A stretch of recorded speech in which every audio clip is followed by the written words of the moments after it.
Hey guys, मेरा नाम है आरपी और आप सभी का स्वागत है RP sports Hindi YouTube channel पे। आज के इस वीडियो में आपको बताऊंगा कि यूएफसी क्या है। देखिए, कई इंडिया में ऐसे फैंस हैं जो अभी अभी यूएफसी को फॉलो करना चालू किए हैं। अगर आप पहले से फॉलो करते हैं तो हो सकता है आपको रूल्स मालूम हो। ये एक्चुअली में गाइड है जो बिगिनर है उनके लिए। So let's begin.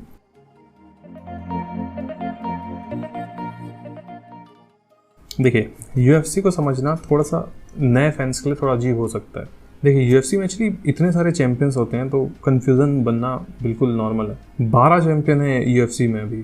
12 में से 8 चैंपियन मेल डिवीजन में है, मतलब लड़कों के वर्ग में, और 4 लड़कियों के वर्ग में।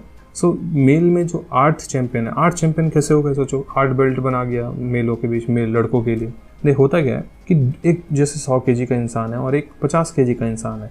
अगर वो दो लोग को लड़ाया जाए तो ये बिल्कुल इंसाफ नहीं होगा। मतलब एक जैसे भार के लोग एक साथ लड़ पाएँ, इसीलिए अलग अलग वेट क्लास में डिविजन्स को बांट दिया गया यूएफसी में, जिसमें आपने सुना होगा खबीब और कॉनर मैग्रेगर ऐसे फाइटर्स लड़ते थे।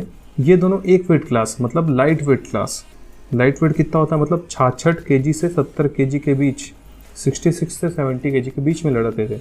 तो इसी प्रकार 8 डिवीज़न है जिसमें अलग अलग वेट क्लास के चैंपियन होते हैं। जो सबसे ज़्यादा हैवी वेट होता है, तो हैवी वेट चैंपियनशिप के लिए जो लड़ सकता है वो 93 केजी से 120 केजी के बीच में होना चाहिए, 93 टू 120 केजी। और वहीं अगर सबसे हल्का क्लास की बात की जाए, मेल कैटेगरी की बात करूं, तो सबसे हल्की क्लास होती है फ्लाई वेट, जिसमें 52 से 57 केजी के लोग लड़ते हैं। सो ये बेसिक था कि कैसे वेट क्लास डिवाइडेड होता है। इसीलिए यूएफसी में 8 लड़कों में चैंपियन है और 4 लड़कियों में चैंपियन है, तो टोटल 12 चैंपियंस हैं। तो ये हो गया वेट क्लास। आपको वेट क्लास समझ आ गया होगा। अब आपने देखा होगा कि यूएफसी के मेन इवेंट, जैसे UFC Conor McGregor versus Khabib Nurmagomedov, UFC 229, ठीक है, और Dustin Poirier versus Conor McGregor, UFC 264।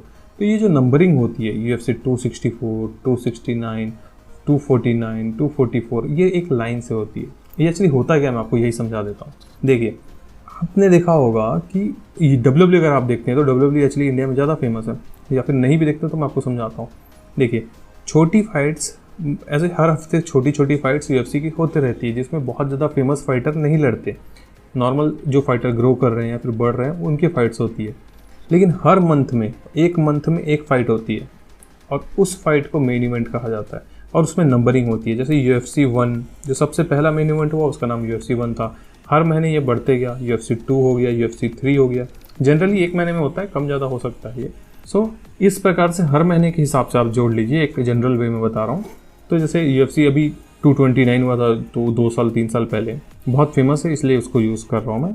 उसके बाद अभी यूएफसी 265। तो इस प्रकार से हर महीने एक नया मेन इवेंट होता है। उससे आप याद कर लीजिए कि मतलब उससे आप समझ लीजिए कि यूएफसी का एक मेन इवेंट है जिसमें नंबरिंग आगे दिया हुआ है, वो मेन इवेंट है। उसके बाद एक आता है pound for pound best ranking क्या होती है।